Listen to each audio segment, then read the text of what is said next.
ওখানে কি করতেছো? কোথায় ছিলা? কিছু না। চলো তাহলে। হ্যাঁ হ্যালো। এখন আসতেছো না কেন তুমি? আরে আমি তো গাড়িতেই বাবা, আসতেছি না আবার কোথায়? এতক্ষণ লাগে আসতে, বিরক্তকর। আচ্ছা এখন রাখো, আমি একটু ড্রাইভ করি।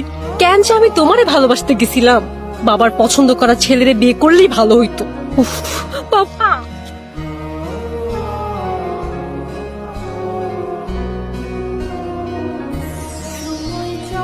নাও, কোথায় আছে না, যেখানে ভূতের ভয় সেখানেই সন্ধে হয়। একে তো কল দিয়ে জ্বালায় মারতেছে, তার উপরে এই টায়ার আবার কেমনে পাঞ্চার হইলো রে ভাই?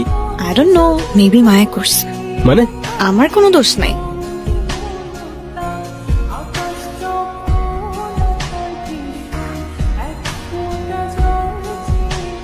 এ কি সমস্যা কি তোমার? হ্যাঁ, একটার পর একটা ঝামেলা করে যাইতেছো তুমি। একটা মানুষ এতটা ইরিটেটিং কেমনে হইতে পারে? যখন থেকে তুমি আমার লাইফে আসছো, আমার লাইফটা জাস্ট শেষ। এই জন্যই তোমার বাসা